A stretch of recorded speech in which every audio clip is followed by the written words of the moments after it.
क्यों पड़े हो चक्कर में, कोई नहीं है टक्कर में। साडा मोदी बल्ले बल्ले, बाकी सारे थल्ले थल्ले। ये रोशनदान से बोलते हैं कि कुंडी मत खड़काओ राजा, सीधा अंदर आओ राजा। अब जैसे ये 2 तारीख को गए ना, फिर से लोकतंत्र समाप्त हो जाएगा। अब लोकतंत्र जिंदा हो गया है। भैया सर वकील है, उनके पास पैसा है, सब कुछ है। अगर कोर्ट बिकी हुई है तो आज ही केजरीवाल जी को जमानत कल ही मिली है कि नहीं मिली है? उसी कोर्ट से मुलायम सिंह यादव हो या लालू यादव कन्विक्ट हुए, मुलायम सिंह यादव छूट के गए हैं। कोई बात नहीं, फिर चले जाएंगे अंदर। इनका तो बाहर अंदर लगा रहेगा। कि यूपी के महिलाएं 1 हफ्ते में बच्चा पैदा कर सकती हैं, 1 साल में 52 बच्चा। आप बताओ, ऐसे लोग प्रधानमंत्री बन जाए। मोदी बनेगा ऐसा आंधी, उड़ जाएंगे राहुल गांधी।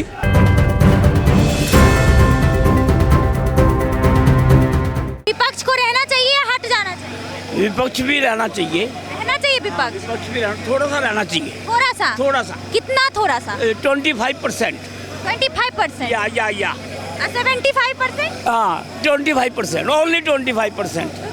अभी कितना है विपक्ष? अभी तो बिल्कुल नहीं है। अभी बिल्कुल है ही नहीं है, ना के बराबर है। चाहते हैं कि हो, थोड़ा सा होना चाहिए। विपक्ष से भी पैसा वैसा ले रहे हैं क्या? कौन ले रहा है? आप फंड वंड दे रहे हैं क्या? नहीं, हम किसी से कांग्रेस नहीं ले रहे। कांग्रेस से फंड नहीं कर रही? नहीं, कोई भी फंड। भाजपा? ना, कोई नहीं। आपसे लेंगे हम पैसा। आपसे लेंगे? आपसे लेंगे। मेरे से? हाँ। हम तो नहीं देते हैं। हम आपके चैनल पे बोल रहे हैं, आपसे लेंगे। नहीं, हम तो फ्री में बुलवाते हैं। नहीं, पैसा दीजिए। पैसा कोई नहीं था। हम लोग तो बीजेपी के कार्यकर्ता है, मामूली कार्यकर्ता है। हम लोग तो बीजेपी को ही लाएंगे। ना राहुल ना प्रियंका। 4 जून को बजेगा बीजेपी का डंका। वाह, क्या बात। क्यों पड़े हो चक्कर में, कोई नहीं है टक्कर में। साडा मोदी बल्ले बल्ले, बाकी सारे थल्ले थल्ले। भारत माता की, भारत माता की। वो सब तो ठीक है, विपक्ष को मजबूत करने के लिए केजरीवाल बाहर आते हैं। कोई बात नहीं, फिर चले जाएंगे अंदर। इनका तो बाहर अंदर लगा रहेगा। बाहर अंदर लगा रहेगा। मोदी है तो मुमकिन है। अच्छा, मोदी है तो मुमकिन है। मोदी है तो मुमकिन है। अंदर बाहर तो लगा रहेगा। इनको जरा बाहर की हवा खिलाने के लिए लाए हैं। अच्छा, बाहर की हवा। अब फिर चले जाएंगे अंदर। अंकल जी, ये रोशनदान से बोलते हैं। ये रोशनदान से बोलते हैं कि कुंडी मत खड़काओ राजा, सीधा अंदर आओ राजा। अब जैसे ये 2 तारीख को गए ना, फिर से लोकतंत्र समाप्त हो जाएगा। अब लोकतंत्र जिंदा हो गया है। इतना जाहिल इंसान की बात कर रहे हो आप, केजरीवाल, जो कि वो अपने परिवार का नहीं हुआ। जब जमानत हो जाए, लोकतंत्र जिंदाबाद। अंदर कर दे, मोदी ने अंदर कर दिया।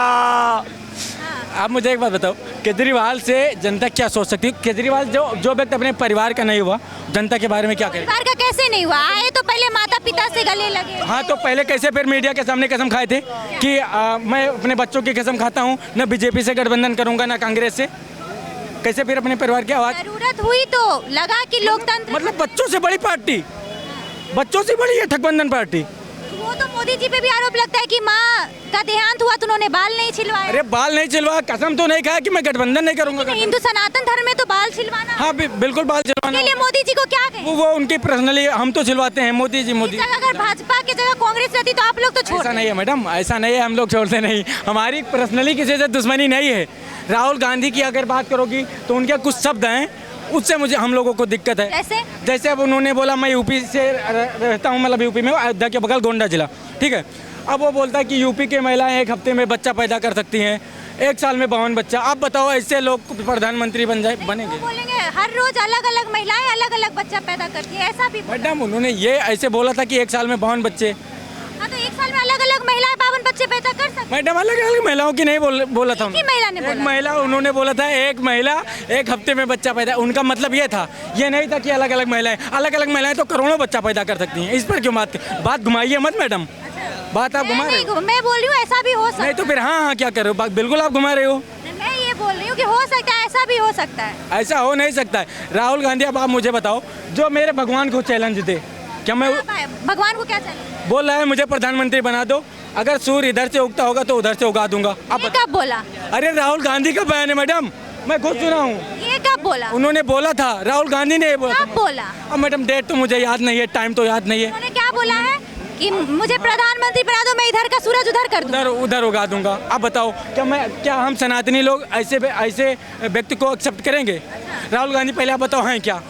पहली बात तो मैं हिंदू को वोट दूंगा। राहुल गांधी हैं क्या, आप बताओ मुझे। हिंदू को वोट दोगे? हाँ, मैं हिंदू को वोट दूंगा। राहुल गांधी क्या है आप मुझे? तो इस पे मैं सवाल पूछती हूँ, स्मृति ईरानी जी क्या मांगे? हिंदू हैं। उनके हस्बैंड तो पारसी हैं। हाँ तो अब तो वो पारसी हो गए। आपने बताया कि हिंदू के हिसाब से पति जिस धर्म का होता है उसी हिसाब से। बात तो सुन लो आप। आपने बोला कि मैं सांसद, हर एक सांसद और हर एक विधायक की बात नहीं करता हूँ।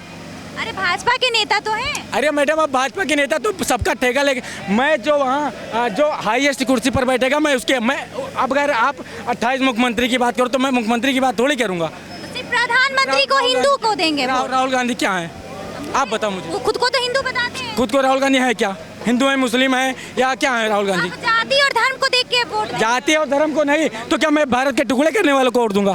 कौन कर रहा है टुकड़ा? क्या कौन किया टुकड़ा? अरे पूछ रहे हो आप कौन किया?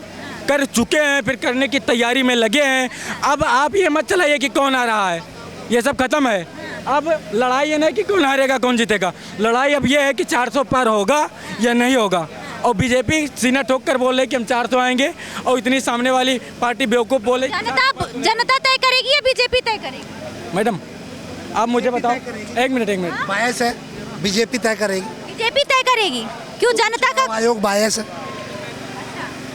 चुनाव आयोग बायस्ड है, कैसा लग रहा है? वो तो एक संवैधानिक। देखो एक सिंपल सी बात है। पहले चरण पे 102 सीटों पर चुनाव हुए, ठीक है जी। लोकसभा में 543 सीटें आती हैं। अगर चुनाव आयोग बायस नहीं होता तो वो 4 चरण में 5 चरण में चुनाव को ख़त्म करा सकता था। अगर 110, 105, 115 सीटों पर 5 चरणों में चुनाव होते तो 543 सीटों पर चुनाव 4 चरणों में 5 चरणों में आराम से हो सकते थे। बायस कैसे है, मैं आपको उसका आज एक सिंपल सा उदाहरण दे देता हूँ। शुरू के 4 चरणों में 381 सीटों पर चुनाव है, बाद के 3 चरणों पे मात्र 163 सीटों पर चुनाव है, ठीक है जी। अब 381 सीटों में जब आप 4 चरण में चुनाव करा सकते हो तो बाकी 3 चरणों में मात्र 163 सीटें क्यों? आप उस चुनाव को 5 चरणों में ख़त्म कर सकते थे, लेकिन 5 चरणों में ख़त्म ना करने के बजाय आपने उसको 7 चरण में करा। क्यों? क्योंकि उसके पीछे उनकी बायसनेस साफ झलकती है। 381 सीटों पर चुनाव कराया। अब 381 में वो जो भी घोल झोल करेगा इलेक्शन कमीशन वो करेगा, उसके लिए उसको टाइम मिलेगा। बाकी 3 चरणों में मात्र 163 सीटें, उसमें अगर वो अपनी जो भी घोल झोल करना है वो ना भी करे तो भी कोई दिक्कत नहीं है। 381 सीटों पर अगर यहाँ पर कोई मोदी भक्त खड़ा हो तो मेरी आज एक बात नोट कर लेना और उसको 4 तारीख के बाद निष्कर्ष निकाल लेना। देखो, किसी के पास आज की जद्दोजहद में इतना समय नहीं है कि वो 543 की 543 सीटों का आकलन रख सके। मात्र 163 सीटों का आप आकलन रख लेना। लास्ट के जो 3 चरण हैं उसमें 80% सीटें इंडिया गठबंधन जीतेगा, ठीक है जी। शुरू के जो 4 चरण हैं उसमें इंडिया गठबंधन मात्र 20 से 25% सीटें जीतेगा। तो उसका मतलब साफ समझ में आता है कि शुरू के 381 सीटों के जो 4 चरण के चुनाव है उसमें ये गोल जोल करके चुनाव आयोग 380 में से नाना करते 75%, 80% सीटें भाजपा को खाते में डाल देगा। ये है भाजपा के समर्थन। और ये बताएंगे आप, आपको कुछ समझ? हाँ, पहले इनके बातों का पहली बात तो कोई लॉजिक नहीं है। अब ये बोल रहे हैं कि 4 बार में, मतलब 4 चरण में, पहले बात सुन लीजिए, बात सुन लीजिए। मैं बोल रहा हूँ 1 चरण में कराना चाहिए, हमारे हिसाब से सरकार चलेगी या आप डिसाइड करोगे? बताओ मुझे। इनके बात का पहली बात कोई लॉजिक नहीं है। मैं बोल रहा हूँ अगर 10 चरण में हो, 15 चरण में हो, आपको दिक्कत क्या है ये बताओ। उन्होंने बोला ना कि टाइम मिलेगा घपला करने का। घपला करने का? अच्छा, तो घपला आपको ये लगता है कि यही, मतलब अगर आज के 10 साल 15 साल पहले कांग्रेस पार्टी भी कर रही होगी तभी 55-60 साल टिकी थी। आप बिल्कुल करा होगा, जब तो देश की जनता ने उनको भगाया है यहाँ से। तभी भगाया ना? हाँ, 60 साल बाद वो भागे थे।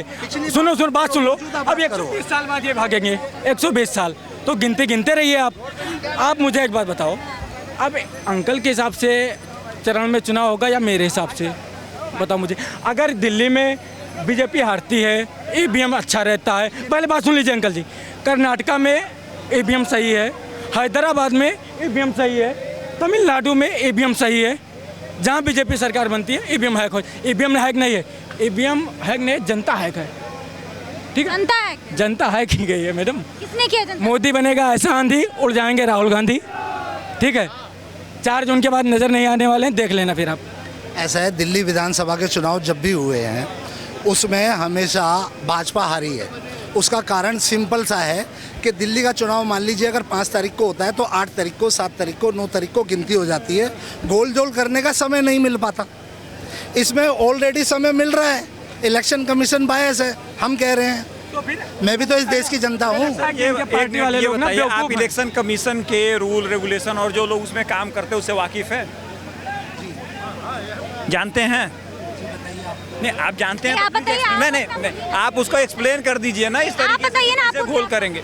देखिए, मेरे को प्रॉब्लम ये है कि आप बात रखिए सही है, लेकिन कोई बायस्ड हो गया या कोई चुनाव जीत गया या ऐसे हो गया।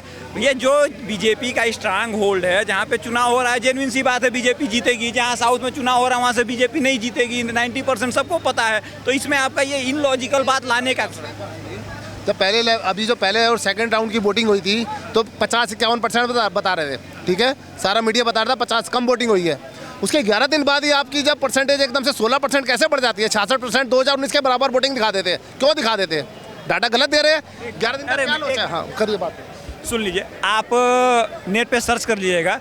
अभी SBI और मेरे ख्याल से एक और कोई है, उनका रिसर्च आया है।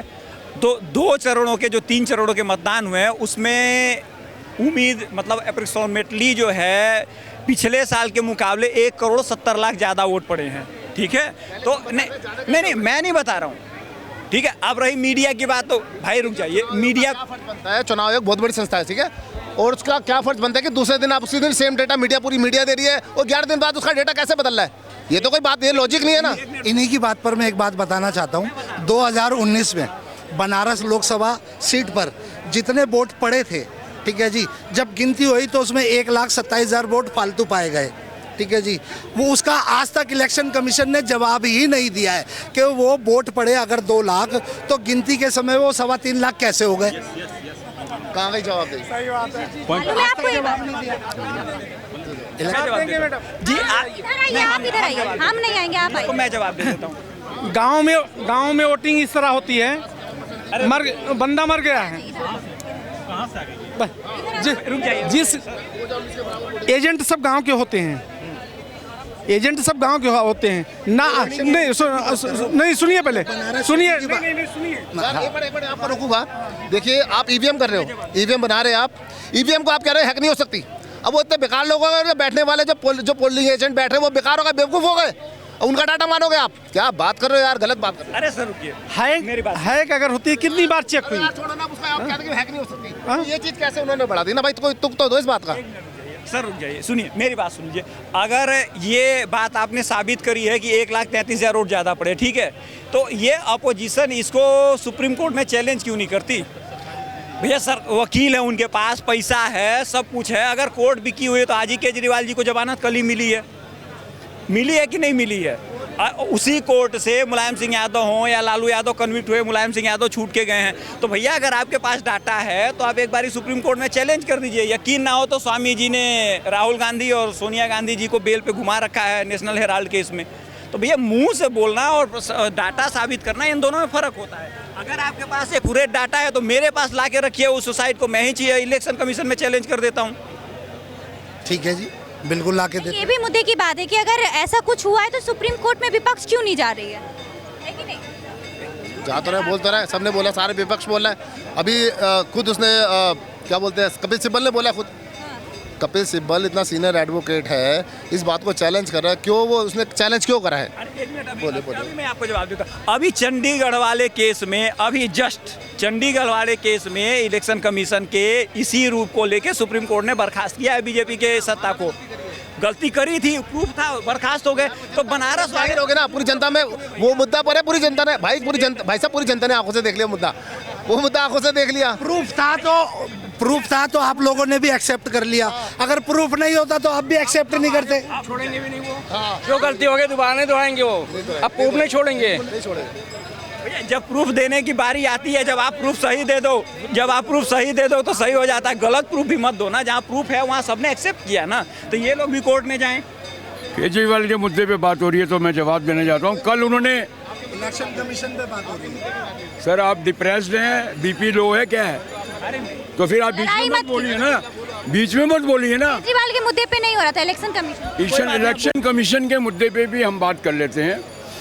देखिए इलेक्शन कमीशन एक कांग्रेस के राज में, हाँ कांग्रेस के राज में अगर इंडिपेंडेंट बॉडी है तो बीजेपी के राज में भी इंडिपेंडेंट बॉडी है। बीजेपी ने 10 साल राज किया है, अभी कांग्रेस ने 57 साल राज किया। संविधान की बात करते हैं, इलेक्शन कमीशन की बात करते हैं, 2014 से पहले हमारा संविधान 102 बार बदली हुआ है। बदली हुआ है? हाँ जी, उसमें बदलाव हुए हैं। हाँ, उसमें बदलाव हुए हैं, बदलाव हुए हैं, अमेंडमेंट हुए हैं, संशोधन हुए हैं।